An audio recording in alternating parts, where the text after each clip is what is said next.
दोस्तों स्वागत है आपका इनसाइट नॉलेज की एक और नई वीडियो में। सबसे पहले आप सभी को हैप्पी इंडिपेंडेंस डे। आज की इस वीडियो में दो बेहद इंपॉर्टेंट खबरों के बारे में बात करेंगे, जिसमें हमारी पहली खबर नायरा एनर्जी से निकलकर सामने आ रही है, जिसके ऊपर न सिर्फ इंटरनेशनली काफी ज्यादा प्रेशर बिल्ड हो चुका है, बल्कि भारत के अंदर भी SBI जैसे बैंकों ने इसकी लेन देन पर रोक लगा दी है। लेकिन अब इसने एक नई तरकीब निकाली, जिसने यूरोपियन देश और अमेरिका के कान खड़े कर दिए। किस तरह से नायरा एनर्जी एक बार फिर से अमेरिकी और यूरोपीय यूनियन के प्रतिबंधों को बाईपास कर रहा है और उनकी नई स्ट्रेटेजी के बारे में इस वीडियो में बात करेंगे।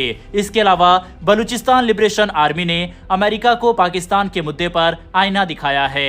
वहीं पर हमारी दूसरी खबर फिलीपींस से आ रही है, जहां के एनालिस्ट ने अपने शिप्स पर ब्रह्मोस मिसाइल के इंटीग्रेशन की डिमांड की है, जिससे आने वाले समय में और भी अधिक संख्या में ब्रह्मोस मिसाइल को फिलीपींस भारत से खरीदने की तरफ बढ़ रहा है। इन तीनों खबरों के बारे में इस वीडियो में डिटेल में बात करेंगे, इसीलिए वीडियो को अंत तक जरूर देखिएगा। दरअसल कुछ समय पहले यूरोप ने एक नया नियम बनाया कि अगर किसी कंपनी के तेल में रूस का कच्चा तेल इस्तेमाल हुआ है तो वो इसे नहीं खरीदेंगे। इस नियम में पहली बार भारत की नायरा एनर्जी का नाम भी आ गया। जैसे ही ये खबर आई, बहुत लोगों ने सोचा कि अब नायरा की मुश्किलें बढ़ जाएंगी। गुजरात के वादीनार से निकलने वाले जहाज यूरोप तक नहीं पहुंच पाएंगे और सारा माल फंस जाएगा। ऐसा हुआ भी, कई जहाज भी समुद्र में रुक गए, क्योंकि जिन देशों में ये माल जाने वाला था वहां के खरीदार पीछे हट गए। पुर्तगाल के पास खड़ा अलोरा नाम का जहाज मलक्का स्टेट में फंसा एम जेनिथ और ओमान के पास रुका पैसिफिक मार्टिना, ये सभी इसी पाबंदी की वजह से अटक गए थे। लेकिन नायरा ने हार मानने की बजाय चालाकी से खेल खेला। एम जेनिथ जहाज जो यूरोप की ओर जाने वाला था, उसे मोड़कर सीधे चीन भेज दिया गया। चीन को भारत से डीजल का शिपमेंट 4 साल से नहीं गया था, लेकिन इस बार गया। ये सीधा संकेत था कि अगर यूरोप नहीं खरीदेगा तो भारत किसी और देश को बेच देगा। नायरा ने ये दिखा दिया कि उसके पास रास्तों की कमी नहीं है। पाबंदी लगने के बाद भी व्यापार रुकना जरूरी नहीं है। कहानी यहीं खत्म नहीं होती। असली ट्विस्ट तो 14 अगस्त की सुबह आया। वादीनार में टेम्पेस्ट ड्रीम नाम का एक जहाज निकला, जिसमें 43,000 टन गैसोलीन भरा था और मंजिल थी ओमान। लेकिन ओमान पहुंचने से पहले इस जहाज ने 20 समुद्र में एक और जहाज से मुलाकात की, जिसका नाम था वटाई। वटाई खाली था। दोनों जहाज खुले समुद्र में एक दूसरे के बिल्कुल पास आ गए और फिर हुआ ship to ship transfer. Tempest Dream ने अपना तेल वटाई में भर दिया, फिर वटाई सीधे ओमान पहुंचा और वहां तेल उतार दिया गया। दूसरी तरफ टेम्पेस्ट ड्रीम लगभग खाली होकर वापस लौट गया। ये तरीका दुनिया में नया नहीं है, लेकिन भारत ने पहली बार इसे इस तरह से खुलकर इस्तेमाल किया। समुद्र के बीच में ऐसे ट्रांसफर करने का फायदा यह है कि वहां किसी देश का कानून सीधे लागू नहीं होता। इसीलिए ये पता लगाना मुश्किल हो जाता है कि तेल असल में कहां से आया। रूस, ईरान और वेनेजुला तो कई सालों से ऐसा करते आए हैं। रूस 2022 से ग्रीस और मेडिटेरेनियन के पास ये तरीका अपनाता है। ईरान पिछले 15 साल से गल्फ ऑफ ओमान और सिंगापुर के पास ऐसा करता रहा है और अब भारत भी इस लिस्ट में शामिल हो गया है। यूरोप को उम्मीद थी कि उनके सैंक्शन लगने के बाद भारत रुक जाएगा या कम से कम दबाव में आकर शर्त मान लेगा, लेकिन हुआ बिल्कुल उल्टा।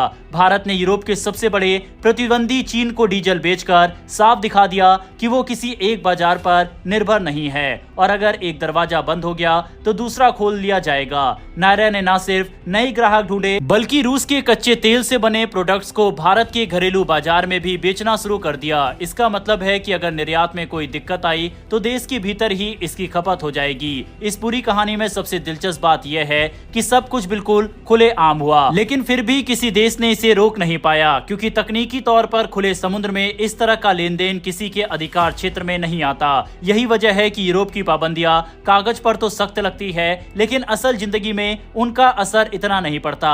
नायरा ने इस मौके का फायदा उठाया और अपने लिए नए रास्ते बना लिए। अब दुनिया भर में ये चर्चा हो रही है कि भारत ने पाबंदियों से बचने का ये तरीका क्यों अपनाया। जवाब साफ है, आज की दुनिया में व्यापार सिर्फ एक देश या एक महाद्वीप पर निर्भर नहीं रह सकता। अगर यूरोप नहीं खरीदेगा तो एशिया, मिडिल ईस्ट, अफ्रीका और यहाँ तक कि लैटिन अमेरिका भी बाजार बन सकते हैं। नायरा ने जो किया वो इसी सोच का नतीजा है और ये सोच भारत को आने वाले समय में और भी मजबूत बनाएगी। अब दोस्तों, यूरोपीय यूनियन ने भारत के ऊपर किसी भी तरह का डायरेक्ट सैंक्शन या टैरिफ नहीं लगाया है, लेकिन अमेरिका के द्वारा भारत के ऊपर सैंक्शन की धमकी और बड़े आर्थिक टैरिफ थोपे गए हैं। लेकिन भारत की तरफ से इन टैरिफ्स पर ज्यादा रिएक्ट नहीं किया जा रहा, मानो कि भारत को इन टैरिफ से फर्क ही नहीं पड़ता। और यही कारण है कि डोनाल्ड ट्रंप और भी ज्यादा भड़क गए हैं। ट्रंप की तरफ से धमकी दी गई है कि अगर अमेरिका और रूस के बीच जो मीटिंग होने वाली है, अगर वह सफल नहीं हुई तो भारत के ऊपर और भी टैरिफ और सैंक्शन लगाए जाएंगे। इस स्टेटमेंट को आप अपने स्क्रीन पर देख सकते हैं।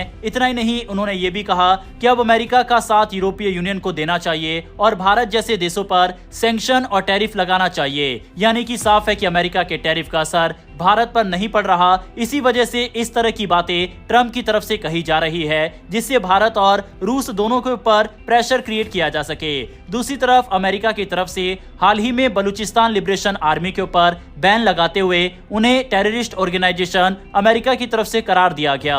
अब इस पर बलूचिस्तान लिबरेशन आर्मी की तरफ से अमेरिका को तगड़ा जवाब देते हुए कहा गया कि हमारे ऊपर सैंक्शन लगाने की बजाय अमेरिका को पाकिस्तान के अंदर पनप रहे आतंकवादियों पर शिकंजा कसने की जरूरत है और इन्हें बैन करने की जरूरत है। लेकिन अमेरिका हमेशा से अपनी दोहरी चाल के लिए जाना जाता रहा और यहाँ पर भी उसने ऐसा ही किया। बहरहाल अमेरिका, यूरोपीय यूनियन और भारत को लेकर सामने आई इस खबर पर अपनी राय कमेंट बॉक्स में लिखकर बताइएगा।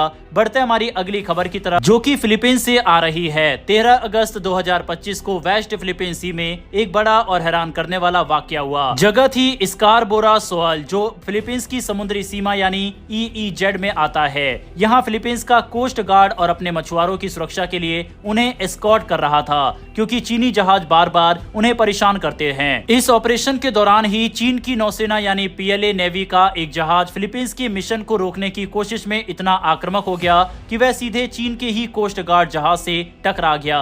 ये टक्कर दिखाती है कि वहाँ हालात कितने तनावपूर्ण और खतरनाक हो चुके हैं। स्कारबोरा सोल चीन और फिलीपींस के बीच विवादित इलाका है, लेकिन अंतर्राष्ट्रीय कानून के मुताबिक ये फिलीपींस की 200 नॉटिकल मील की आर्थिक सीमा में आता है। संयुक्त राष्ट्र के समुद्री कानून के हिसाब से ये इलाका फिलीपींस का है, लेकिन चीन अपनी 9-10 लाइन के दावे के तहत यहाँ कब्जा जमाना चाहता है। 2016 में अंतर्राष्ट्रीय अदालत ने चीन का दावा खारिज कर दिया था। फिर भी चीन अपनी नौसेना, कोस्ट गार्ड और समुद्री मिलिशिया के जरिए यहाँ दबदबा बनाने की कोशिश करता रहता है। इस बार की घटना में फिलीपींस के लोगों और रक्षा विशेषज्ञों को और भी चौकन्ना कर दिया। उनका मानना है कि अब सिर्फ कोस्ट गार्ड से काम नहीं चलेगा, बल्कि नौसेना को और ताकतवर हथियारों की जरूरत है। इसी वजह से कई लोग कह रहे हैं कि फिलीपींस को भारत से ब्रह्मोस सुपरसोनिक क्रूज मिसाइल अपने युद्धपोतों पर लगानी चाहिए। ये मिसाइल बेहद तेज है, करीब 3 गुना आवाज की रफ्तार से उड़ती है, 200 से 300 किलो का वॉरहेड ले जा सकती है और 290 से 450 किलोमीटर तक निशाना साध सकती है। इसकी सबसे खतरनाक खासियत है कि ये समुद्र की सतह के बेहद करीब उड़कर लक्ष्यों तक पहुंचती है, जिससे इसे रोकना बहुत मुश्किल बन जाता है। फिलीपींस पहले ही ब्रह्मोस को अपने तटीय रक्षा तंत्र में शामिल कर चुका है। 2024 में पहली बैच मिली थी और 2025 में दूसरी बैच आ चुकी है। ये तटीय मिसाइलें पालावान और जाम्बोलेस जैसे इलाके में तैनात है। फिलीपींस से अब जिस तरह की खबरें सामने आ रही है, ये इशारा कर रहा है कि फिलीपींस आगे चलकर भारत से अपनी नेवी के लिए और ब्रह्मोस मिसाइल की डिमांड कर सकता है और इसमें ऑलरेडी फिलीपींस की सेना ने इंटरेस्ट दिखाया है। बहरहाल दोस्तों, इस वीडियो में इतना ही। इन तीनों खबरों पर अपनी राय कमेंट बॉक्स में लिखकर बताइएगा। फिलहाल इस वीडियो में इतना ही, फिर मिलेंगे ऐसी एक नई वीडियो के साथ। धन्यवाद। जय हिंद, जय भारत।